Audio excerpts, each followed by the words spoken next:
Ante nosotros se ha revelado el esquema de funcionamiento de las llamadas estructuras híbridas y de la desinformación rusa. Y como resultó, el caso de las persecuciones contra Alatra es solo la punta del iceberg, que actualmente está siendo estudiado de forma integral y detallada.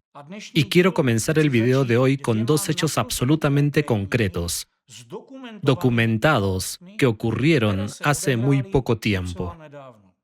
Primero, el 25 de febrero de 2026, el Sexto Tribunal Administrativo de Apelación confirmó de manera definitiva la legalidad de la actividad del movimiento Alatra en Ucrania, estableciendo la ausencia de fundamentos para su prohibición y su liquidación forzosa. Además, el tribunal no encontró pruebas de que Alatra haya llevado a cabo alguna vez actividades ilícitas, antiucranianas o prorrusas.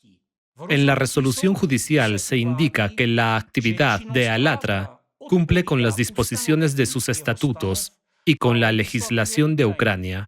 Y lo más importante, el tribunal certificó el carácter patriótico de la actividad del movimiento Alatra. Esto es lo que se dice en la resolución, cito: los materiales confirman la realización por parte de la Asociación Pública Alatra de actividades de carácter patriótico. Y ahora, amigos, lo más interesante: ¿quién y sobre qué bases intentó destruir este movimiento? Ya lo hemos comentado con ustedes en numerosas ocasiones anteriormente. En el caso figuraban los llamados informes periciales. El tribunal ucraniano los verificó y les dio una valoración justa. El tribunal estableció el interés y la parcialidad de la experta Irina Kremenovska y calificó sus peritajes como carentes de pruebas e inadmisibles. En la resolución se señala: el tribunal estableció que la autora del informe pericial tiene una actitud negativa hacia la parte demandada y está interesada en la terminación de su actividad, ya que desde 2015 declaró públicamente su actividad relacionada con Alatra en el sitio web Pilne Slovo, donde publicó 4 artículos cuyo contenido indica la parcialidad de la experta. Las publicaciones en particular reflejaban la prolongada actividad de la autora contra Alatra y la interacción con las fuerzas del orden en la cuestión de su responsabilidad. En pocas palabras, se descubrió que Kremenovska durante 7 años deshumanizó de manera intencionada y sistemática al movimiento Alatra, lo difamó en Internet y en sus propios recursos en línea. Y luego tomó sus propias mentiras que ella misma había publicado en Internet y sobre esa base fabricó para el tribunal informes periciales en nombre de su centro privado, CIEJ. Es decir, tras la campaña de acoso, se presentó ante el tribunal ya en el papel de experta independiente. Pero la historia no termina ahí.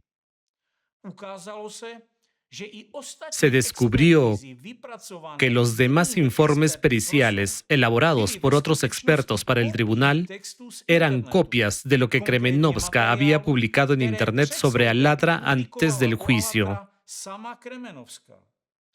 El tribunal concluyó que los demás informes periciales también carecían de investigación independiente. Como resultado, el panel de jueces llegó a la siguiente conclusión final: así, todos los informes han sido elaborados no sobre la base de una investigación personal de los expertos ni de su evaluación independiente, sino mediante el uso de materiales ya existentes en Internet. Al mismo tiempo, los fragmentos de texto tomados de las publicaciones correspondientes se repiten literalmente en todos los informes. Ahora podemos afirmar con certeza que toda esta persecución llevada a cabo por Kremenovska desde 2015, incluida a través de su centro privado CIEJ, no tenía ningún fundamento jurídico. El tribunal certificó: el movimiento Alatra es legal y su actividad cumple con su estatuto y tiene un carácter patriótico. Parecería que se ha puesto un punto final rotundo en un caso en el que durante 10 años se difamó a personas, se las acusó de delitos inexistentes, se intentó destruirlas a través de los tribunales y los medios de comunicación. Pero resultó que esto no es todo. Apenas unas semanas antes de esta decisión del Tribunal de Kiev, el 2 de febrero de 2026, la Policía Nacional de Ucrania emitió una resolución procesal oficial. Reconoció al Misa Ladra como parte perjudicada en el marco de un proceso penal. Según la investigación, se cometieron acciones ilícitas contra esta asociación pública. Artículo 170 del Código Penal. Obstaculización de la actividad legal de una organización pública. Alatra fue reconocida como perjudicada, como víctima. Solo piénsenlo. Durante 10 años, los voluntarios de esta organización fueron acusados en los medios de comunicación y luego, incluso irrumpían en sus casas con allanamientos. Durante 10 años fueron etiquetados como sectarios y traidores. Y al final, la policía dice, no, ellos no son los criminales. Los delitos se cometieron contra ellos. Durante 10 años intentaron convertir a las personas en parias y sin embargo resultaron ser víctimas. Y ahora surge la principal pregunta que queda en el aire. Si oficialmente se reconoce que Alatra y sus voluntarios son víctimas, ¿quién desempeñó durante estos 10 años el papel de verdugo? Es una sola persona, Irina Kremenovska, que durante 10 años se posicionó como experta independiente en sectas sin tener la formación correspondiente. ¿O se trata de la red rusa Razirs, controlada por el FSB, que desde 1993 ha estado creando falsos expertos como Kremenovska en distintos países, siguiendo una estrategia global de infiltración en los estados, incitación al odio, desestabilización de las sociedades y destrucción de la democracia? Permítanme recordarles un hecho importante que ya ha trascendido el debate público y ha entrado en el ámbito jurídico. Contra Irina Kremenovska se ha abierto un proceso penal en virtud del artículo 161 del Código Penal de Ucrania, incitación al odio nacional y religioso. Y su trabajo para la organización rusa Razirs requiere una investigación detallada por parte de las fuerzas del orden de Ucrania. ¿Por qué?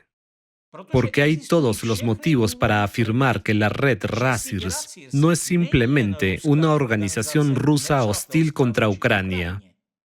Es una herramienta respaldada por el FSB. Además, en mayo de 2025, en un foro internacional en Washington, donde participaron altos cargos de la Casa Blanca, representantes del Departamento de Estado de Estados Unidos y destacados expertos en libertad religiosa, Irina Kremenovska fue identificada oficialmente como agente de la red anticulto rusa Razirs. Los participantes del foro llamaron a una investigación internacional de toda la red de Alexander Dvorkin, a la imposición de sanciones personales y al refuerzo de la persecución penal. Es decir, ya no estamos en el terreno de las suposiciones, estamos en el terreno de los hechos probados. La red anticulto existe. Está financiada y coordinada desde Rusia. Y personas como Kremenovska y su cómplice Sviatogor son sus agentes reclutados para operaciones subversivas. Actúan como saboteadores, sembrando discordia y llevando a cabo actividades desestabilizadoras en el territorio de otros países. Su objetivo es uno: sembrar odio, dividir la sociedad, eliminar a los indeseables. Primero, las minorías religiosas y las organizaciones laicas, después los políticos y luego estados enteros. Esta red va implicando y reclutando progresivamente a periodistas de distintos medios, a algunos representantes de las fuerzas del orden, de las autoridades estatales e incluso de los tribunales. Se trata de una investigación muy interesante que está atrayendo la atención de especialistas internacionales. Y sinceramente, no esperaba que surgiera un interés tan grande tanto por parte de la sociedad como de la comunidad profesional hacia el tema de la red anticulto y sus métodos manipulativos de influencia sobre la sociedad. Resultó que en todo el mundo hay muchas más personas afectadas por la actividad del llamado anticulto de lo que se podía imaginar. Y aquí es importante entender cómo funciona su mecanismo. Cómo el anticulto, habiendo perfeccionado el arte de la manipulación en grupos pequeños, en organizaciones laicas como Alatra, en minorías religiosas, los unificacionistas, los krishnaitas, los bautistas, los testigos de Jehová, de repente pasa a grandes empresas, a políticos, a estados enteros. Cómo la misma etiqueta de secta, desarrollada e implantada por el anticulto, funciona en todas partes y a cualquier nivel. Y no solo destruyen la reputación de sus víctimas, prácticamente obligan a toda la sociedad a odiarlas, a sentir repulsión hacia ellas y a desear inconscientemente su eliminación. Ya se perfila un patrón claro. Los políticos, a quienes el anticulto califican de cultistas y sectarios, pronto son objeto de intentos de asesinato. En la mayoría de los casos, esto adopta la forma de un acto terrorista público con uso de armas de fuego. Sin duda, volveremos a este tema un poco más adelante y les mostraré ejemplos basados en pruebas que hablan por sí solos. Como resulta, para las autoridades competentes, Alatra sirve como un ejemplo bastante valioso e ilustrativo de cómo opera la red anticulto híbrida contra organizaciones seculares de este tipo. Explicaré brevemente el mecanismo de destrucción que los anticultistas emplearon contra Alatra, utilizando la técnica clásica rusa de desinformación conocida como acusación en espejo. Los primeros en iniciar la persecución pública contra Alatra no fueron cualquiera, sino el creador de Razirs, Alexander Dvorkin, y el vicepresidente de la organización Razirs, Alexander Novopashin. Precisamente estos principales expertos en sectas en Rusia lanzaron la ola de difamación desde 2015, acusando al movimiento primero de pseudo-religiosidad, luego de sectarismo y finalmente de trabajar para la SBU y financiar al ejército ucraniano. Como resultado, en Rusia, Alatra fue declarada una organización extremista pro-ucraniana. A sus exvoluntarios los encarcelaron, los torturaron y realizaron allanamientos en todo el país. Pero miren lo que ocurre en paralelo.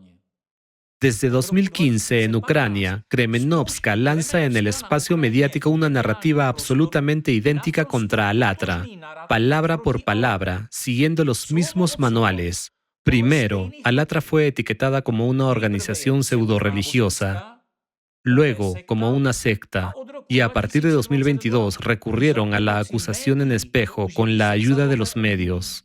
Supuestamente, Alatra es una organización prorrusa y antiucraniana. En Ucrania se producen cientos de artículos y reportajes con titulares que copian literalmente publicaciones rusas. Es absurdo. El objetivo de estas publicaciones encargadas en los medios era formar un reflejo estable. Alatra no es una organización laica que realiza una actividad científica útil, que interviene con informes en la ONU, en el Parlamento Europeo y el Congreso de Estados Unidos, que ha recibido en 2 ocasiones la bendición del Vaticano para su actividad, que ha hecho mucho bien por Ucrania y su promoción en el mundo, sino que, supuestamente, es una peligrosa organización pseudo-religiosa, apocalíptica, que cree en extraterrestres, una secta pro-Putin que quiere conquistar el mundo. Reunieron toda la suciedad que pudieron inventar y comenzaron a atribuírsela a esta organización. Y todo ello se construye sobre la opinión experta de agentes de Razirs y los informes periciales de Irina Kremenovska y su centro privado CIEJ. Piensen en las cifras. En 2023, en plena guerra, el SBU se vio obligado a realizar 70 allanamientos en los domicilios de voluntarios de Alatra. 70. En los medios, agentes de Razirs intentaban destruir a Alatra, calificándola de célula prorrusa en el país. Fabricaban peritajes y abrían causas penales contra voluntarios por acusaciones de alta traición. Y cuando llegó el momento de las pruebas, resultó que absolutamente todas las acusaciones contra Alatra habían sido fabricadas por la agente de Razirs, Kremenovska, y sus amigos europeos de Razirs y Fekris. Los mismos expertos en sectas locales y los periodistas afiliados a ellos también intentaron y siguen intentando sembrar esta propaganda en Europa. Repitieron y repiten palabra por palabra su retórica impulsada por el FSB. Aquí en Chequia, Eslovaquia, Italia y otros. Han producido cientos de artículos afirmando que Alatra es supuestamente una secta prorrusa. Es lógico preguntarse, ¿por qué se gastó tanto dinero en esta campaña en Europa? La respuesta es sencilla. Para crear la ilusión de un consenso internacional, incluso con el objetivo de influir en el proceso judicial en Ucrania. Es decir, si en Europa los expertos y los medios locales lo repiten, entonces es verdad. Sin embargo, el hecho de que todos estos expertos en sectas trabajen para el FSB, por supuesto, lo silencian. Luego, según su plan, apoyándose en el caso en Ucrania, que querían ganar a cualquier precio, creando peritajes falsos redactados por una sola mano, como copias calcadas, pretendían utilizar ese precedente para destruir a Alatra en Europa y en el mundo. Es decir, una liquidación total con responsabilidad penal para todos los voluntarios. Por nada. Simplemente porque hay quienes disfrutan persiguiendo a las personas, creando represiones y destruyendo la propia democracia y los derechos de los ciudadanos, estableciendo su control. Y ahora, cuando el tribunal ucraniano ha reconocido oficialmente que esas acusaciones y peritajes eran una completa falsificación, cuando la Policía Nacional de Ucrania ha reconocido a los voluntarios de Alatra como parte perjudicada, como víctimas, ¿qué creen que harán esos periodistas que colaboraron con Razirs? Vamos a comprobarlo. ¿Son imparciales o no? ¿Escribirán de forma honesta y basada en hechos sobre la decisión del tribunal? ¿Sobre que Alatra no es culpable? ¿Sobre que 5 de 5 peritajes han sido declarados infundados e inadmisibles? ¿O seguirán, por encargo del FSB, produciendo artículos difamatorios, fingiendo que no ha pasado nada? Dudo mucho que siquiera uno de esos periodistas o de esos medios de comunicación que llevan años difamando a la organización encuentre la dignidad y el profesionalismo periodístico para publicar la verdad. Que publiquen un titular como «Un tribunal absolvió al movimiento Alatra que difamamos durante 10 años». Que admitan «La policía los considera víctimas y todo este tiempo nosotros fuimos el instrumento de su acoso y destrucción».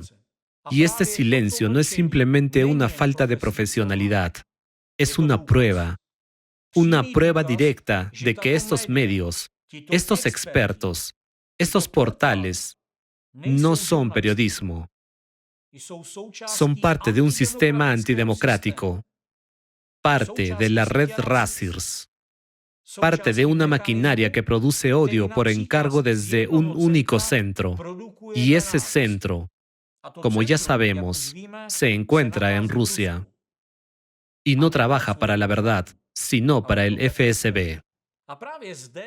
Aquí surge la pregunta principal, que hoy preocupa no solo a mí, sino también a la comunidad profesional. ¿Cómo logra la red anticulto atraer a su órbita a tal cantidad de personas aparentemente razonables e influyentes? ¿Cómo caen en estas trampas que, a primera vista, parecen tan primitivas? La respuesta que recibí de los expertos durante nuestras largas conversaciones se sitúa en el ámbito del psicoanálisis. Los anticultistas golpean directamente los instintos básicos inherentes a cada uno de nosotros, independientemente de nuestra educación o condición social. Afirman que en una secta te explotarán sexualmente. Este es el primer instinto básico. Te quitarán tu dinero y tus bienes. Ese es el segundo instinto básico. Te arrebatarán la libertad de pensamiento. Te convertirán en un zombi y trabajarás para ellos. Ese es el tercer instinto básico. Golpean en aquello que estás obligado a proteger, a ti mismo, a tus familiares, a tus seres queridos y a la sociedad. Es decir, te convierten en un héroe. Ese es el cuarto instinto básico. El quinto es aún más poderoso, la protección de la descendencia. La amenaza contra los niños es un botón rojo que se activa de forma inmediata. Dicen, los sectarios corrompen a los niños, los sectarios les lavan el cerebro, allí hay pedófilos, se comen a los niños, como en la lista de Epstein. Esto desactiva instantáneamente el pensamiento crítico de cualquier padre normal. Para proteger a sus hijos, una persona está dispuesta a erradicar la fuente de la amenaza en la sociedad, sin siquiera detenerse a comprobar si esa amenaza realmente existe. El cerebro registra una amenaza grave y se activa un mecanismo ancestral: luchar o huir. Despierta en las personas el miedo, la agresión, la repulsión y un impulso destructivo. Los anticultistas no solo asustan, incitan la agresión en la sociedad y la dirigen hacia un objetivo concreto. Dicen, aquí están los enemigos, aquí están los monstruos, golpéenlos, expúlsenlos de la sociedad. Nosotros, los expertos en sectas, les ofrecemos una oportunidad legal de destruirlos juntos, de deshacerse de ellos de una vez por todas. Y las personas, movidas por el miedo y el instinto de autoconservación, se suman con facilidad a esta persecución. Esto es una auténtica manipulación de masas. Y cuando una persona está en pánico, busca un protector. Y entonces, como de la nada, aparecen ellos, los anticultistas. No tengas miedo, dicen. Nosotros acabaremos con esos sectarios, los desenmascararemos, te salvaremos a ti y a tus hijos. Y la persona suspira aliviada, siente alivio. Ni siquiera verifica los hechos. Primero le generan miedo y luego le dan una sensación de seguridad de que alguien más eliminará la amenaza en su lugar, y la persona apoya la campaña sin darse cuenta. Al mismo tiempo, los anticultistas aplican contra su víctima lo que se denomina bloqueo informativo. No solo distorsionan la información en los medios, difamando a la víctima, crean un consenso tácito en los medios. Cualquier publicación o periodista que dé la palabra a los llamados sectarios automáticamente pasa a ser considerado igual, un cómplice.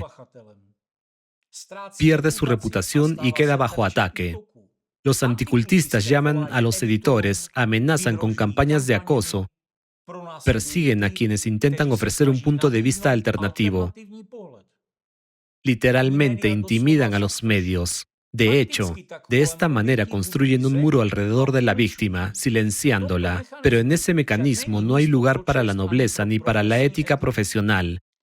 Algunos medios callan por miedo a perder su reputación. Otros publican con gusto contenido difamatorio a cambio de dinero. La cuestión es solo el precio. Como resultado, en el espacio informativo queda una sola imagen, la que dibujan los anticultistas: unilateral, distorsionada, falsa.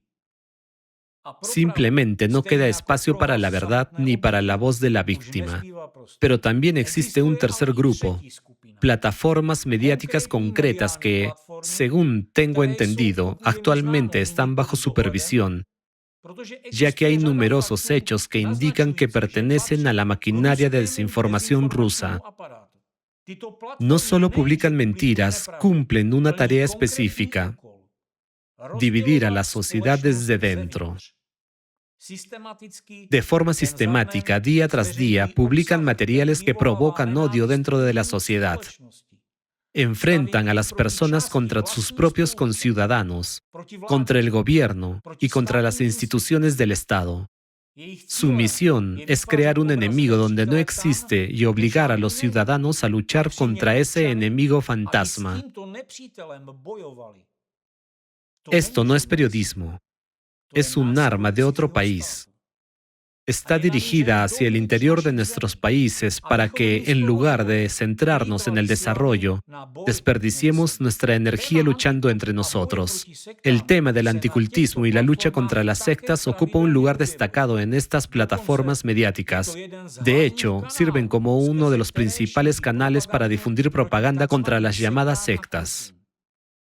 Así, una vez que la sociedad ha sido suficientemente intimidada a través de los medios, tras cientos de artículos y reportajes negativos, los anticultistas pasan a su objetivo final: infiltrarse y fusionarse con el aparato estatal. Los anticultistas comienzan a acudir a funcionarios, a las fuerzas del orden, a representantes del poder, y presionan en su punto más sensible. Se remiten a sus propias publicaciones y dicen: ¿lo ven? La sociedad está en pánico. La gente exige medidas decisivas. ¿Acaso no saben lo que escriben los medios? ¿No están al tanto de lo que ocurre en la sociedad? El pueblo exige medidas firmes para eliminar las sectas. ¿Y ustedes ni siquiera conocen el problema? ¿De verdad están cumpliendo con su deber o solo están ocupando un cargo? Y esto funciona. Los anticultistas los toman deliberadamente por sorpresa, cediendo ante esta presión manipuladora y aterrorizados por parecer inactivos. Los funcionarios comienzan a ceder, abren puertas, invitan a estos expertos y les dan una plataforma.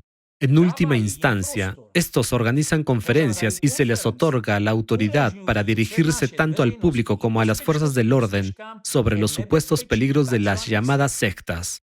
Y lo más importante, damas y caballeros, llamo su atención sobre lo siguiente. Lo primero con lo que siempre comienza Razzirs y su red de agentes en cualquier país es un ataque contra los derechos de los ciudadanos, contra la libertad de conciencia y la libertad de religión. Después viene la restricción de la libertad de expresión. Luego, la limitación de otros derechos básicos de todos los ciudadanos del Estado.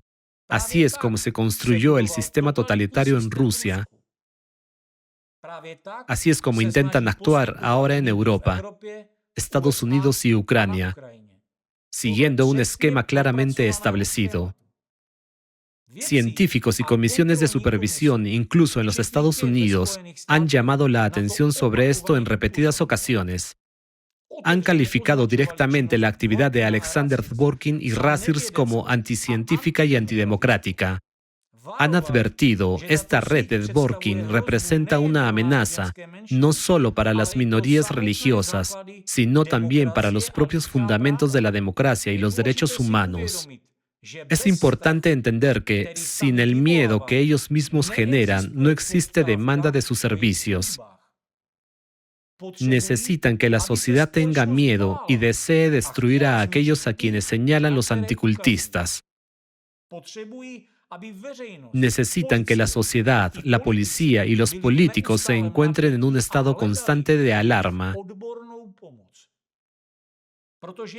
necesitando sus servicios de expertos. Solo entonces reciben dinero, obtienen espacios en los medios y son invitados a los tribunales como expertos. Ese es su encubrimiento. Bajo ese paraguas se esconden sus propios delitos: la manipulación de la sociedad, la persecución de personas y de sus derechos fundamentales, el lavado de cerebro, la destrucción de las instituciones democráticas.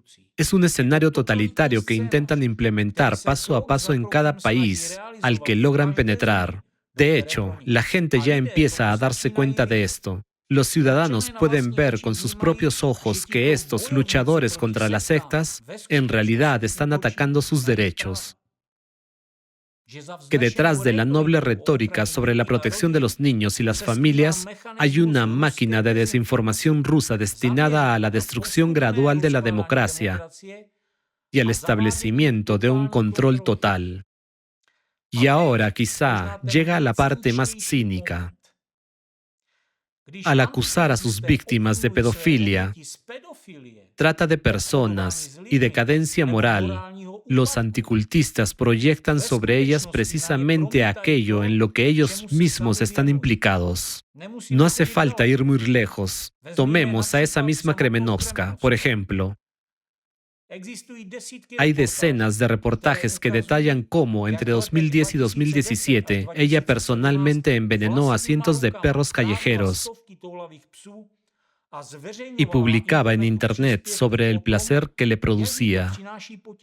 Coordinó toda una red subversiva rusa de cazadores de perros en Ucrania e intentó legalizar un ala armada de asesinos de perros bajo la apariencia de credenciales de prensa.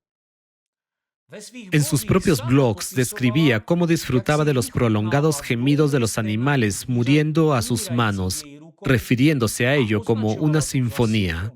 Cuando una persona no solo es cruel, sino que además disfruta de sus actos, describiendo públicamente el placer que le produce el sufrimiento ajeno, eso ya no es simple crueldad. Es un signo de un profundo deterioro psicológico, falta de empatía y ausencia de frenos morales internos.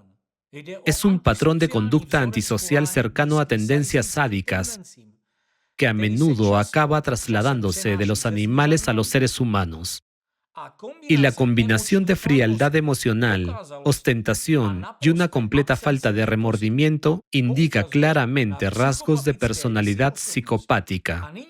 Ahora, veamos al infame luchador contra las sectas checo, Jakub Jal. Según un informe social de Tanzania, es sospechoso de trata infantil y de inculcar ideologías satánicas y homosexuales en los niños del orfanato, Nature and Skills. Además, numerosos niños de este orfanato han testificado ante cámaras que él los abusó sexualmente y los sometió a diversas formas de perversión, incluida la coprofilia, e inyectó sustancias desconocidas. Una de las víctimas, llamada Violet, afirma que cuando tenía 13 años, Jal la violó durante varios días seguidos y que, cuando ella intentó huir, la apuñaló en el pecho y en la pierna. La niña mostró las cicatrices ante las cámaras y ahora este caso se está investigando oficialmente en Tanzania. En un documental filmado por periodistas independientes, niños pequeños cuentan ante la cámara lo que les sucedió. Todo esto lo confirman los padres y antiguos trabajadores del orfanato. Y saben qué hacen Kremenovska, Jal y otros representantes de la red Razirs en respuesta a la investigación periodística sobre sus actividades en Tanzania, bajo la apariencia de una misión de voluntariado, se unen y dicen: son teorías conspirativas de sectarios contra los que luchamos. Lo dicen incluso cuando el caso está siendo tramitado activamente por el fiscal general de Tanzania. Sin embargo, lo califican de inventos de supuestos sectarios agraviados. Acusan a los propios niños de haber sido sobornados. Acusan de mentir a los periodistas que dieron voz a estos niños.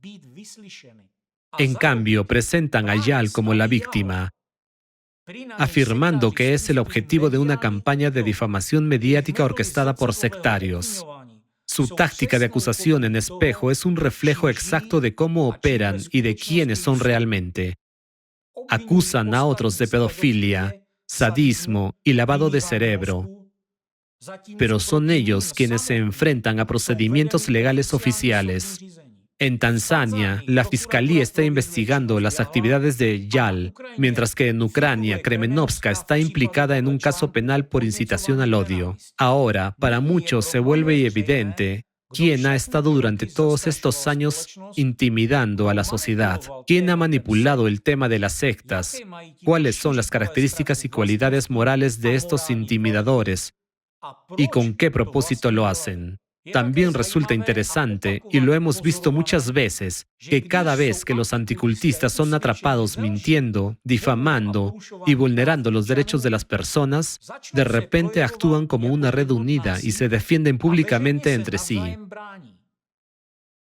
Este grupo depredador, que hace apenas unos instantes estaba destrozando a su víctima, de pronto se presenta como indefenso, retratando a la víctima como el agresor. Actúan y hablan como si se copiaran unos a otros. Esto se llama uniformidad conductual. Hasta donde yo sé, actualmente se está analizando muy de cerca cómo Razirs intenta aparentar que son simplemente individuos aleatorios, sin conexión entre sí, de distintos países, supuestamente luchando contra las sectas, y sin embargo actúan como una sola orquesta a nivel internacional. Mientras tanto, el director de esta orquesta permanece entre bastidores en Rusia. El cultista, manipulador y sociópata Alexander Dvorkin está liderando esta red terrorista híbrida. Se puede ver claramente en lo perfectamente que se sincronizan cuando cambian de discurso, en lo armoniosamente que lanzan su acoso, en lo idéntico de sus métodos en distintos países y en cómo se protegen y encubren mutuamente. El anticultismo ya es reconocido como una red unificada. En cuanto a su estructura, en el nivel más bajo están los ejecutores. A veces se les llama en broma torpedos. Son personas como Kremenovska y otras similares. Son quienes hacen el trabajo sucio, redactan denuncias, llaman a familiares, empleadores y vecinos, intimidan y amenazan. Su tarea es desacreditar y aislar a la víctima, dejándola sin trabajo, sin apoyo y sin familia. Y luego los propios ejecutores se encogen de hombros y dicen, miren lo que la secta le ha hecho a esta persona. Este tipo de ejecutores son material desechable. A menudo los atrapan difamando a la gente o abusando de su autoridad, y con bastante frecuencia incluso son demandados por ello. Sin embargo, la red se deshace fácilmente de ellos, ya que son reemplazables. Por encima de ellos están los supervisores. Son personas con títulos académicos y autoridad pública, que a menudo trabajan en universidades, no se ensucian las manos ni se ven envueltos en escándalos. Permanecen en la sombra, pero son quienes realmente gestionan el proceso. Su función es hacer que la red parezca respetable y científicamente legítima. Cuando es necesario, actúan como expertos independientes, dando conferencias y emitiendo dictámenes periciales. Su palabra tiene peso. Y es precisamente así como los anticultistas se legitiman ante el Estado, se infiltran en la legislación y acceden al poder. Sin embargo, ¿saben cómo los supervisores anticultistas expanden su influencia? Viajan por todo el mundo y dan conferencias. En Europa se coordinan a través de la organización FECRIS, cuyo vicepresidente, antes de la guerra a gran escala de Rusia contra Ucrania, era el mismo Alexander Dvorkin. Dvorkin y sus seguidores de distintos países recorren ciudades y otros países. Hablan en colegios y universidades, ante funcionarios gubernamentales, agentes de seguridad, fuerzas del orden, educadores e incluso escolares, impartiendo conferencias sobre los peligros de las sectas. En todos los lugares a los que van, se presentan como expertos en sectas, doctores, teólogos o especialistas en estudios religiosos. Resulta curioso, pero incluso en este caso no rehúyen mentir. Si se comprueba, por ejemplo, Dvorkin ni siquiera tiene un doctorado ni un título en estudios religiosos. Y esta sectología que creó no es científica. Y no lo digo yo, lo afirman respetados especialistas en estudios religiosos, incluso en Rusia. He aquí un ejemplo concreto.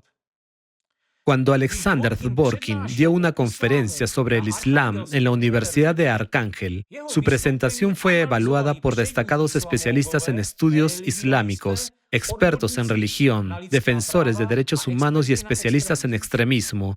Sus conclusiones fueron unánimes. No se trataba de una conferencia académica, sino de una exposición sesgada, burlona, llena de distorsiones y juicios ofensivos. Los especialistas en estudios islámicos declararon que la conferencia no cumplía los requisitos científicos y que su objetivo no era educar, sino formar en el público una actitud falsa y hostil hacia el Islam y su profeta. Los expertos en extremismo señalaron que la conferencia contenía afirmaciones que podrían calificarse como incitación a la hostilidad contra los musulmanes. Los líderes musulmanes la calificaron de ofensiva y exigieron que se prohibiera el uso de materiales similares en instituciones educativas. Los investigadores concluyeron que las conferencias de Alexander Dworkin son pseudocientíficas, están llenas de errores fácticos, contienen juicios ofensivos y muestran signos de extremismo. La sectología que creó no está respaldada por la ciencia.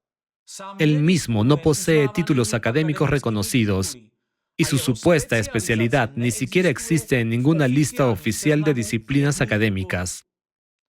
Según los expertos, las conferencias de Dworkin asocian el Islam con una secta y fomentan la islamofobia. Así es, amigos, como Alexander Dworkin trata a una religión global, el Islam, que cuenta con más de 1.000 millones de seguidores y con instituciones poderosas que realmente pueden responder. Ahora imaginen lo que él y sus agentes hacen con movimientos religiosos más pequeños, que no tienen voz pública ni nadie que los defienda.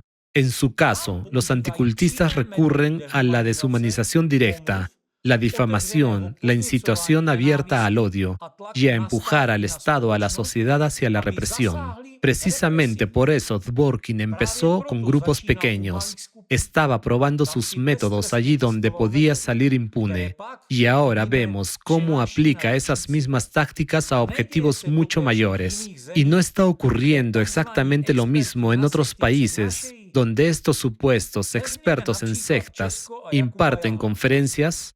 Tomemos, por ejemplo, a Chequia y a Jakub Jal.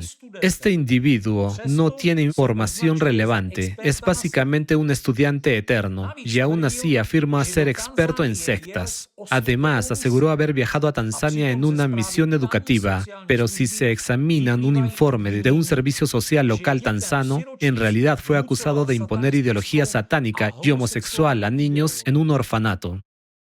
Así, cuando analizamos las conferencias de Alexander Dworkin y los discursos de sus asociados en Chequia, Serbia, Francia y otros países, vemos la misma narrativa manipuladora, las mismas formulaciones que condicionan a las personas, las mismas historias alarmistas, las mismas técnicas de manipulación del público y, lo más importante, los mismos métodos de presión sobre los gobiernos nacionales y las fuerzas del orden a través de este tipo de conferencias.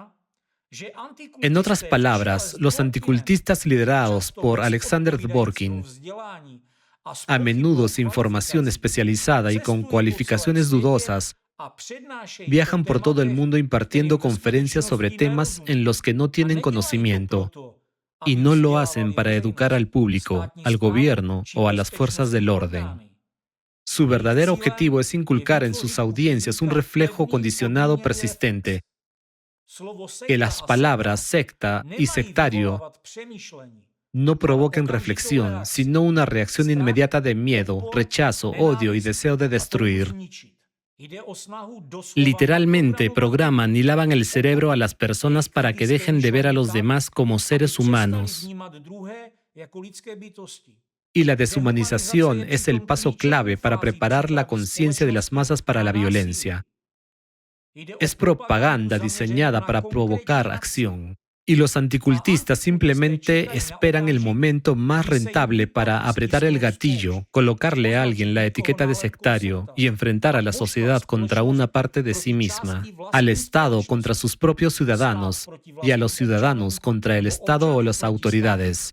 Entonces, los anticultistas simplemente arruinan la democracia. Son, en cierto modo, arquitectos de la represión y del totalitarismo. Saben, durante mucho tiempo me he preguntado de dónde obtuvo la red anticultista ese tipo de odio extremo e inhumano hacia las personas. Según expertos que analizan perfiles psicológicos, una gran parte de los participantes más activos en este tipo de redes presenta prácticamente cero empatía. La capacidad de sentir el dolor, el miedo y el sufrimiento de otras personas. Estos tipos de personalidad suelen mostrar una combinación de psicopatía, sociopatía y un narcisismo pronunciado. Este es un punto esencial. Personas así pueden comprender las emociones de los demás a nivel intelectual y saben cómo utilizarlas, pero en realidad no las sienten. Para ellos, la tragedia ajena no es una tragedia, sino una herramienta para alcanzar sus propios objetivos. Además del narcisismo y la ausencia de empatía, comparten los siguientes rasgos: un pensamiento estratégico, frío, una tendencia extremadamente alta a la manipulación, una necesidad de controlar a los demás, una ausencia total de culpa por el daño que causan. Además, la mayoría de los miembros de la red anticultista siente en realidad una sed de infligir dolor a los demás. Es para ellos una especie de necesidad interna y una oportunidad legítima, tal como lo perciben. Para ellos, el anticultismo es un mecanismo que satisface su necesidad de poder, control y violencia psicológica. Lo que les importa es el propio proceso. El proceso de persecución, el proceso de caza, el proceso de destruir la reputación y la vida de alguien. En cuanto a la figura que orquesta todo y obtiene los mayores beneficios, es quien coordina a todos los anticultistas y, si se analiza su perfil psicológico, encaja perfectamente en lo que la psicología criminal denomina high functioning psychopath, un psicópata de alto funcionamiento. Es decir, se trata de una persona con rasgos psicopáticos pronunciados, pero socialmente adaptada. Personas así pueden parecer altamente respetables. Pueden ser expertos, ideólogos, líderes de organizaciones o intelectuales públicos, pero su rasgo distintivo es su capacidad para utilizar a las personas como herramientas, construir sistemas de influencia y gestionarlos a través de otros. Al mismo tiempo, carecen totalmente de empatía, no sienten el dolor ajeno, pero dominan a la perfección cómo explotarlo. Precisamente eso es lo que los convierte en manipuladores perfectos. Construyen estructuras multinivel en las que ellos permanecen en la sombra, mientras que todo el trabajo sucio lo realizan aquellos a quienes han convencido de que la violencia es una virtud. O bien explotan a personas con un perfil psicológico similar, pero generalmente con capacidades cognitivas menos desarrolladas y tendencias sádicas más marcadas. Para la casta inferior de los anticultistas, la participación de este tipo de estructuras es, en cierto modo, una oportunidad legalizada de satisfacer sus impulsos destructivos bajo la apariencia de la ideología de la lucha contra las sectas. Estos grupos se forman precisamente según el principio de atracción mutua. La cúpula obtiene una herramienta obediente que alcanza sus objetivos, mientras que la casta inferior recibe una cobertura legal y una indulgencia para ejercer la violencia. Su motivación no es solo infligir dolor, sino tener un control absoluto y sin restricciones sobre las mentes y los destinos de las personas. ¿Y saben qué lo hace aún peor? Para los anticultistas, nosotros no somos más que un campo de entrenamiento, un patio de juegos. En cuanto a aquellos a quienes utilizan para luchar contra las sectas, los llamados torpedos pertenecen a la casta más baja y son simplemente material desechable. Perfeccionan sus habilidades para que, más adelante, cuando la técnica esté dominada hasta el automatismo, puedan pasar al siguiente nivel. Políticos, grandes empresas, instituciones gubernamentales e incluso países enteros. Se han dado cuenta de que, especialmente en los últimos años, cada vez más se acusa de sectarismo literalmente a cualquiera. No importa si esta etiqueta encaja o no, ya no se limita a grupos religiosos, sino que ahora se aplica a organizaciones y personas completamente ajenas a la religión. La etiqueta secta se coloca a partidos políticos, movimientos sociales, votantes e incluso países enteros.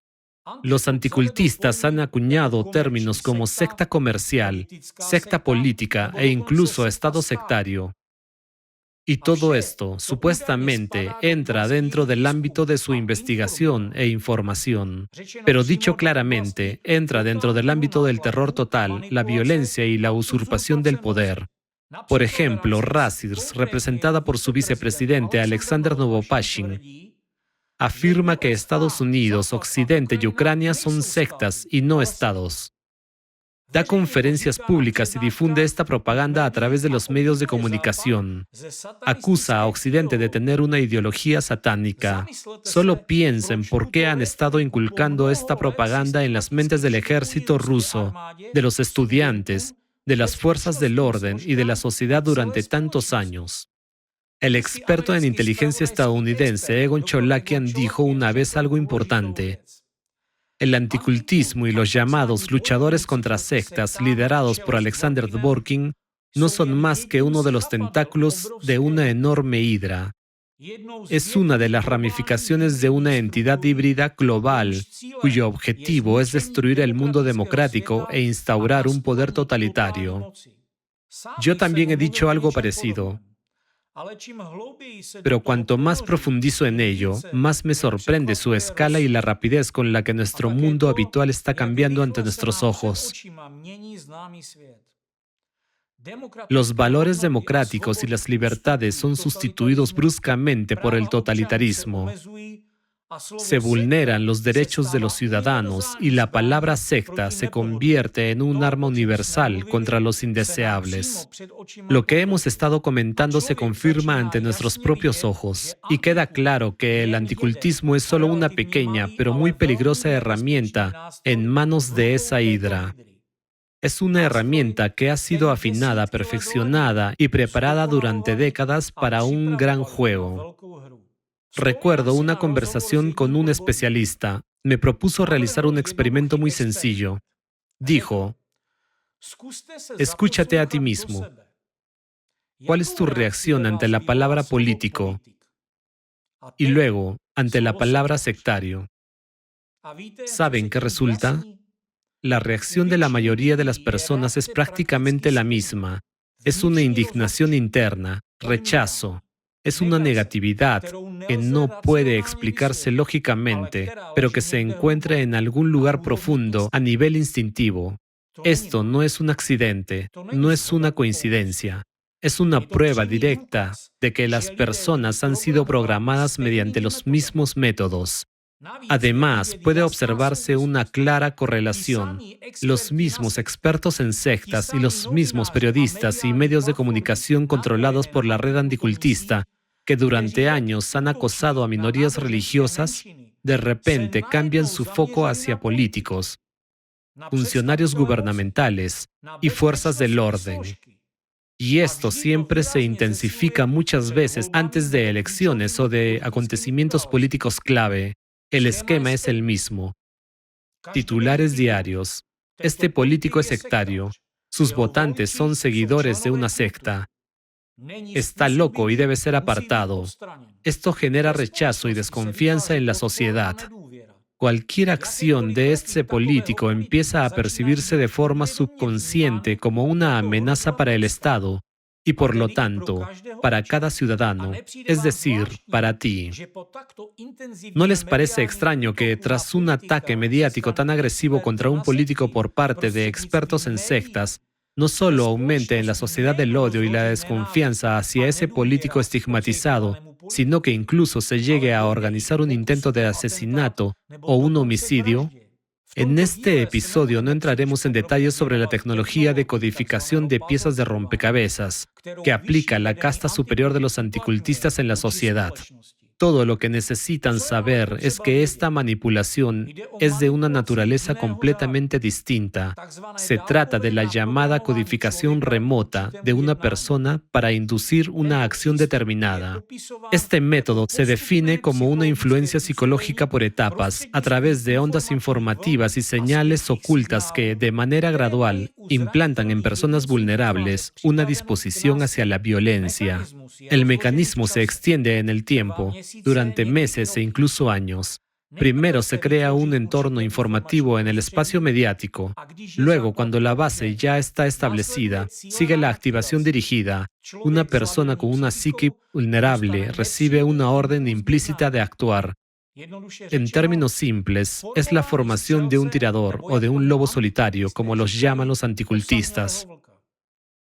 Los tiroteos escolares, los tiroteos masivos y los intentos de asesinato de políticos son una consecuencia directa de la tecnología de codificación de piezas de rompecabezas utilizada por los anticultistas. Solo cambian los objetivos. En algunos casos son niños en escuelas y universidades, en otros adultos y políticos y líderes nacionales. Aunque a nivel global, ambos están dirigidos a aterrorizar a toda la sociedad. El método utilizado en esta codificación es el mismo. Una persona sometida a tal influencia manipuladora a través de los medios se convierte en una herramienta que actúa según un programa determinado, creyendo subjetivamente que toma sus propias decisiones. El pensamiento crítico queda anulado y solo permanece una imagen dominante del crimen y de la tarea que debe cumplirse a cualquier precio. Miren lo que está ocurriendo hoy. Los padres tienen miedo de enviar a sus hijos a las escuelas porque el número de tiroteos escolares ha aumentado drásticamente en muchos países. Mientras tanto, los llamados anticultistas acuden a esas mismas escuelas con conferencias y dicen que los mormones, los cienciólogos, los bautistas, los testigos de Jehová son sectas terribles que lavan el cerebro, que hay que temerlas y rechazarlas porque no son humanos. Eso es lo que afirman. ¿Alguien se ha preguntado por qué dan este tipo de charlas a los niños? ¿Por qué invierten tanto esfuerzo en influir en ellos? Si se observa todo esto de forma global, parece evidente. Se hace para que en el futuro, en 5 o 10 años, esos niños se conviertan en su ejército. Y algunos de ellos en lobos solitarios, incluso siendo todavía menores. Los mismos expertos en sectas que dan conferencias a la generación joven y señalan objetivos a nivel subconsciente, posteriormente utilizan a esos jóvenes para eliminar a un político indeseable, por ejemplo, o para reunir a personas en una plaza pública con el fin de derrocar a un presidente o a un primer ministro, declarando a algún funcionario como sectario. Esto es lo que hacen con la mente de los niños. Y cuando lo necesitan, agrupan a esos lobos solitarios en masa en una plaza pública y así la revolución está lista, con personas exigiendo un cambio de liderazgo.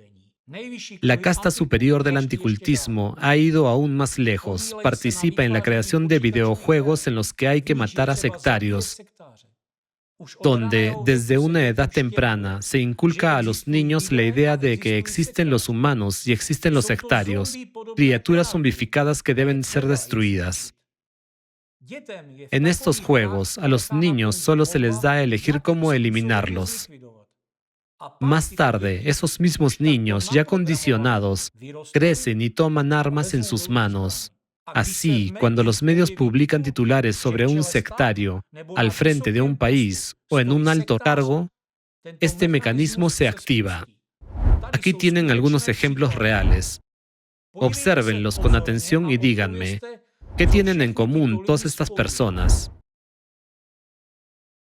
Yo se los diré. Lo primero que tienen en común todos estos políticos es que los anticultistas llevaron a cabo contra cada uno de ellos una campaña coordinada y sistemática en el espacio informativo, etiquetándolos como sectarios. En el caso del primer ministro de Eslovaquia, Robert Fico, el odio público se avivó utilizando la etiqueta de prorruso, pero los métodos y los actores detrás eran exactamente los mismos. Lo segundo que tienen en común es que cada una de estas campañas mediáticas anticultistas fue seguida por un intento de asesinato público.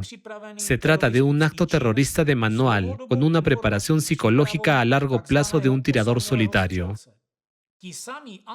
Tras el atentado, los mismos anticultistas que lo convirtieron en tirador lo presentan en los medios como un simple loco. Lo describen como un lobo solitario que odiaba tanto al político porque fue etiquetado como sectario que tomó un arma e intentó asesinarlo. Su narrativa es que la sociedad está tan polarizada e indignada que ya no puede tolerar a un sectario en el poder. Así, 1 entre 1.000.000 toma un arma simplemente porque resultó ser el más radical de todos.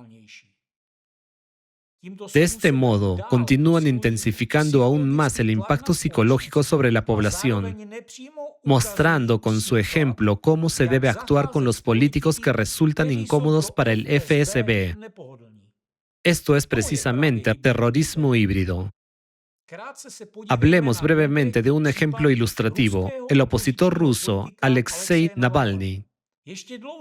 Mucho antes de la tragedia, ya en 2017-2018 se lanzó en el espacio informativo una narrativa persistente.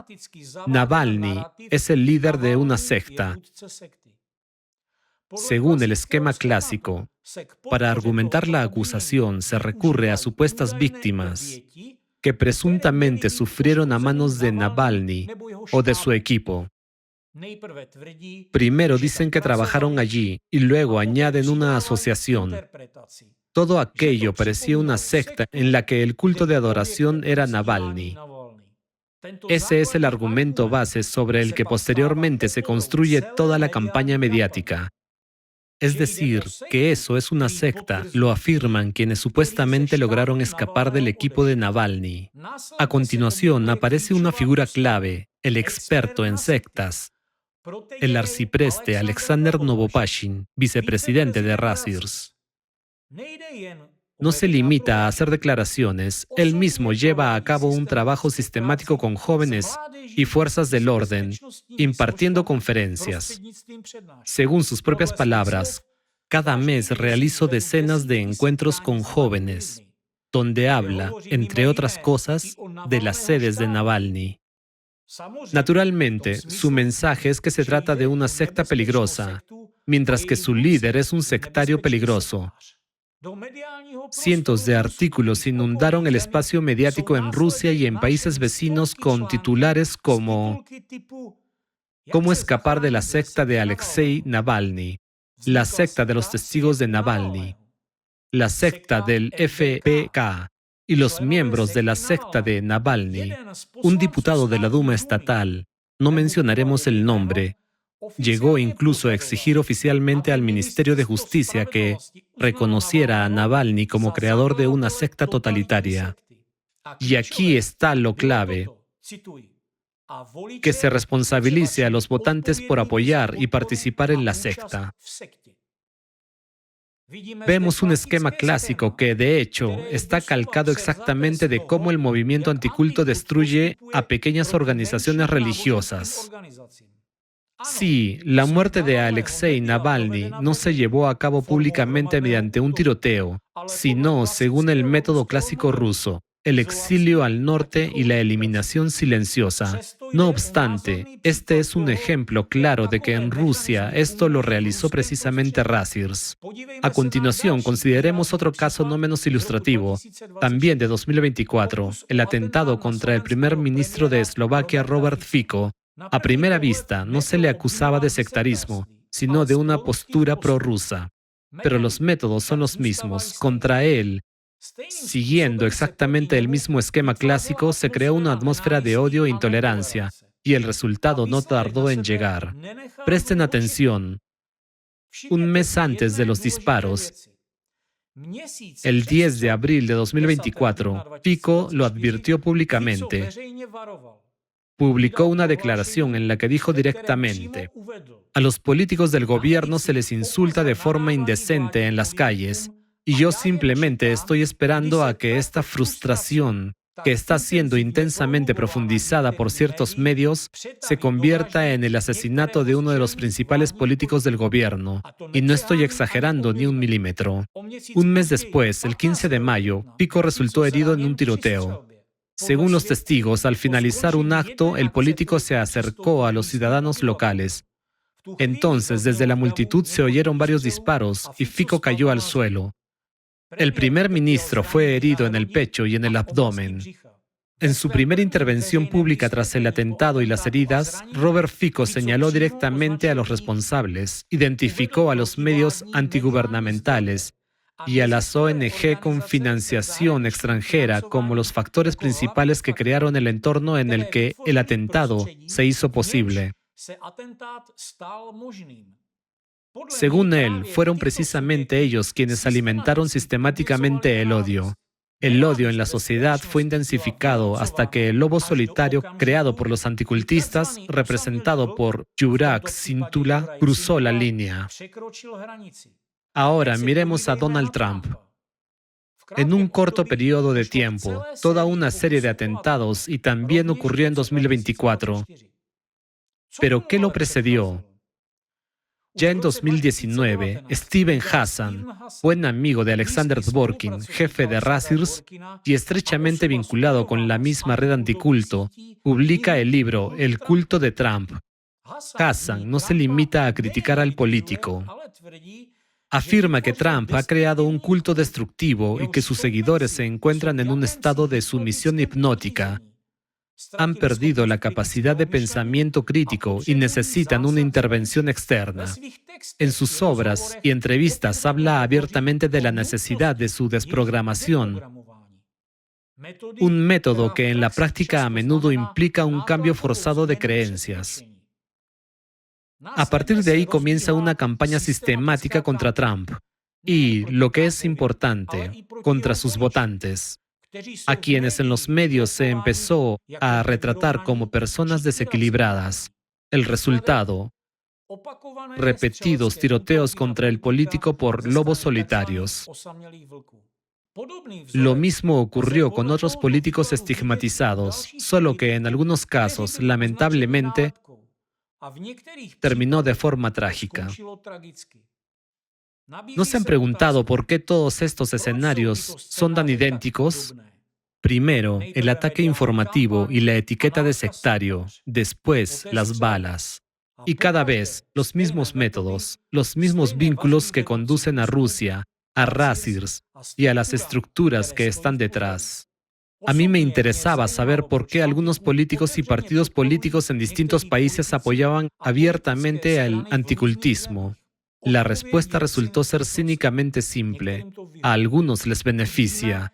Ya sabemos cómo funciona el anticultismo y cuáles son sus objetivos. Pero allí donde sus metas en cierta etapa coinciden con los intereses de determinadas fuerzas políticas, puede jugar a favor de estos políticos, suprimir a sus oponentes, reconfigurar la opinión pública, privar a los competidores de apoyo. Sin embargo, este servicio tiene un precio. El político al que el anticultismo ayudó a debilitar a su oponente se convierte en deudor. Sabe de qué manera llegó al cargo, cómo influyó en los votos de los electores, y a partir de ahí, quiera o no, se ve obligado a proteger la red anticulto, a hacer lobby en favor de sus intereses, a cerrar los ojos ante sus métodos. En esencia, ese político se convierte en su intermediario dentro de las estructuras estatales. Por lo que sé por personas bien informadas, obviamente sin mencionar nombres concretos de políticos, los políticos que defienden sistemáticamente a la red anticulto a menudo tampoco están limpios. Algunos están implicados en corrupción, otros son objeto de chantaje con material comprometedor y algunos simplemente comparten la misma ideología anticulto. Pero corresponde a los servicios de inteligencia y de seguridad esclarecer esto. Yo solo quería mostrarlo, para advertirles y ponerles en guardia. Y para terminar, quisiera decir lo siguiente. reflexionen sobre su propia percepción, sobre lo que ocurre en su mente. Han visto claramente lo poderosa que es esta manipulación y de lo que es capaz. Si quieren comprobar por ustedes mismos que funciona, observen qué reacción surge en ustedes ante las palabras sectario y político. Si dentro aparece un rechazo brusco e inexplicable, significa que la etiqueta emocional ya está haciendo su trabajo. Y precisamente en eso se basa esta manipulación. Poco a poco se nos entrena no para pensar, sino para reaccionar.